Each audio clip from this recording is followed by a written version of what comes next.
Here are 4 of the worst FNAF theories that actually made my ears bleed, and number 4 is actually the worst thing ever. So, how long does the average person live? You'd probably say 70 to 100 years, right?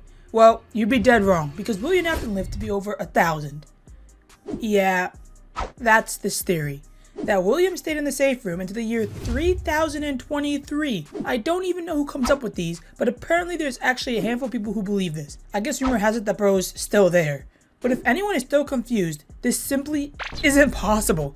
I feel like I don't need to explain it, though, to be fair, what part of this game is actually possible? That doesn't compare at all to the other theories lore on this list, however. So, moving on to the next horrible theory, is that Michael Afton is FNAF 3's Springtrap. The evidence the user used for this was there was a strong similarity between them, whatever that means, and apparently voice lines. However, it doesn't actually matter as this theory was not received well at all by the community, and Scott himself debunked it.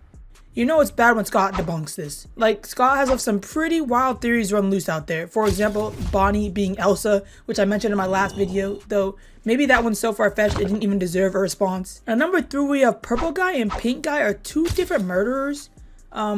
Yeah, okay. I genuinely assumed they just used 2 different shades of purple because they couldn't get them to match right, but maybe that's just on me. Most people, however, seem to be under the impression that the so-called pink guy is just a younger William Afton who's a lighter color to stand out against this purple background, which I believe makes way more sense. I don't know who people think the second killer is. I guess maybe Michael Afton, but that's literally no evidence to support any of this. Now guys, I know those 3 are quick, but I had to save this one for number 4 because this is generally the worst theory. Like, I don't know what people are smoking or if I'm missing out something, but this theory is called the adult theory.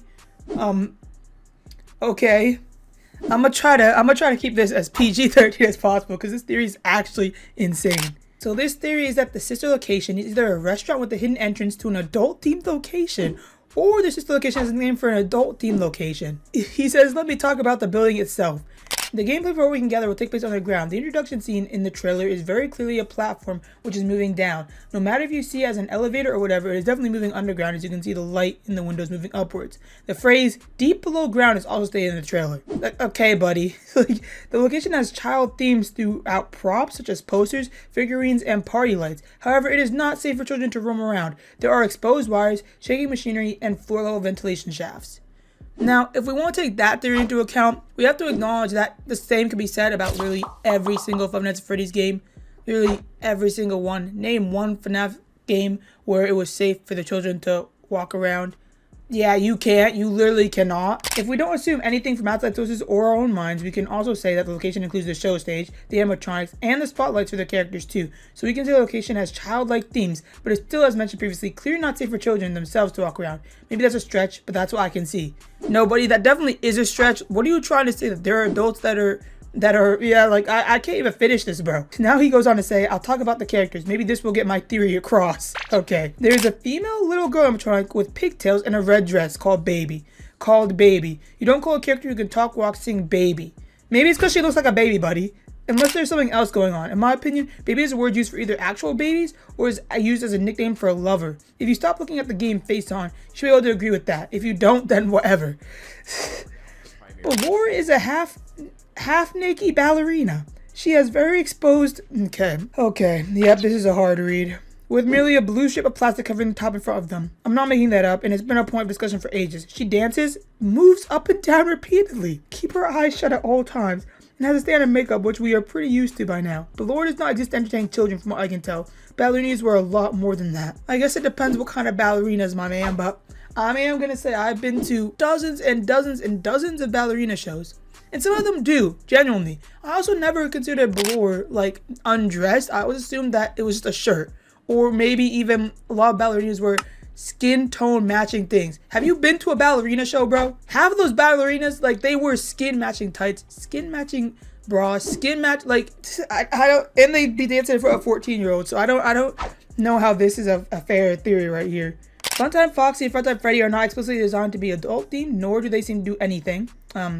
Yeah, I'm not saying that word. I won't deny the name Funtime is dodgy, however. That's still something which seems off. The hand puppet and the lack of Funtime Foxy's hook is also worth mentioning, but other than that, they seem innocent. Okay, so he's saying right here that, yeah, at least 2 of the animatronics are innocent, which, if this was really a place for adults to go, why would 2 of them be innocent? Like, let's address that real quick, too. Also, you didn't even address the marionettes. What about those guys? Are those guys also supposed to be helping around here? Or no? Are those just out this theory too? Like, you've excluded 3 animatronics from this theory. And what about Ennard? How does Ennard fit into this? Is he like you can't handpick 3 animatronics to be in this location and then say, yeah, this is definitely what this place is about. Now let me talk to you about the themes and hints we have been given, he continues. Don't hold it against us. You don't know what we've been through. Please stay in your seats. The show is about to begin. Deep below ground, secrets don't keep. There's a little of me in everybody. Come on, I'm getting increasingly worried that people are very stubborn with their own theories or repetitive believes that Scott wouldn't go there. That we might just be ignoring the obvious answer. Is that obvious? I don't know, maybe I'm just overthinking it. You're definitely overthinking it, buddy. You're definitely overthinking it. He says, you're joking. How are people not seeing the adult implications with these phrases? This is not subtle. This is very clearly talking about something more than a pizzeria. Let me clarify. Scott would go there. I need to make sure people understand that I'm not predicting animatronics having thingies with each other or with the player in this game. Instead, we will be witnessing the aftermath of digital ritual fetishism and abuse. Is that normal? Heck no, but it's not going to be a normal game. You don't know what we've been through? We know a lot. We know what a lot of animatronics have been through. We know on FnaF 2, the animatronics who are presumably haunted have each installed with facial recognitions to determine whether someone is a predator or not. The word is used, not criminal, not a vandal, not a murderer, a predator. Okay. So, I have a few things to say about this. First of all, in every single FNAF game, we play as a different character. I'm pretty sure in every single game, we are an entirely different character. So when the animatronics say, you don't know what we've been through, as we're playing this location as Michael Afton, they could be very correct. Because as far as I'm aware, Michael didn't fully know the extent of what his father was doing.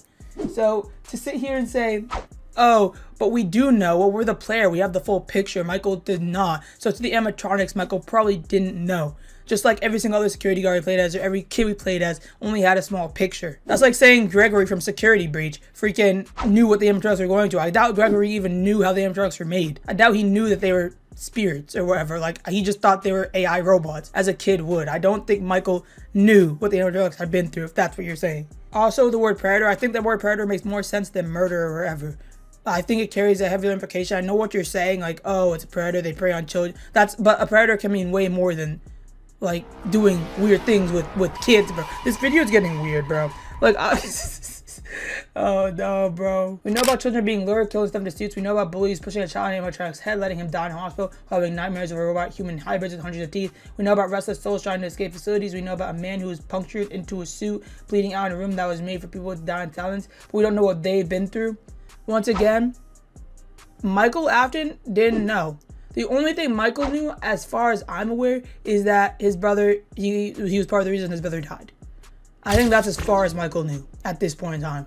Is that, you know, he was picking on his brother got put in a suit, and it crushed him. I think that's literally all Michael knew. Why wouldn't Scott do worse? Why wouldn't he go there? Are you that naive to dismiss a theory with evidence because you don't think a game developer would mention something like this? Once again, I think this evidence is very, very shabby at best, bro. Like, you picked a few animatronics and then said, yeah, this makes sense.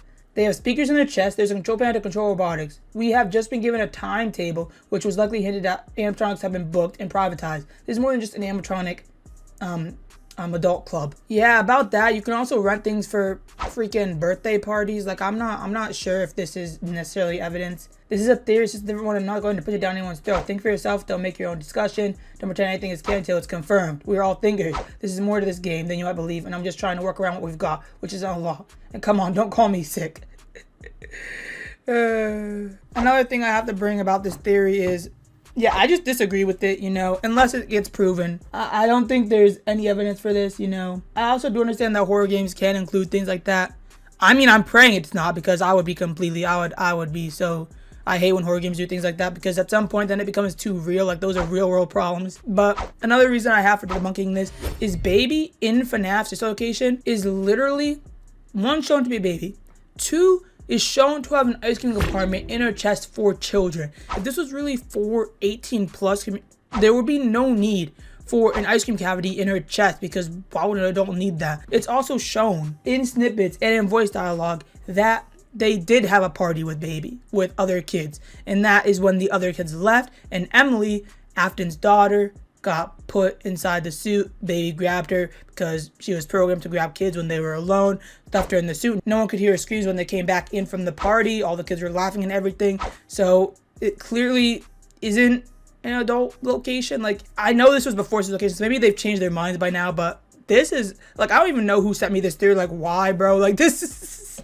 I disagree with it completely because there's just no evidence at all. The only thing that I've seen here is that you say Ballor's maybe a little underdressed, but at the same time, I don't see her like that. Like, I don't know. I've literally never even noticed that until you mentioned it. And I googled a picture. I've literally just assumed it's a shirt. I still assume it's a shirt, but I don't know anymore. But you guys, these were the 4 worst FNAF theories. And yes, I'm putting them as the 4 worst FNAF theories because I cannot back any of these up. If you guys want to see an even crazier 5 worst FNAF theories though, there's my first video which literally claims Bonnie is Elsa from Frozen and that Freddy is gay. So I would definitely recommend that on screen.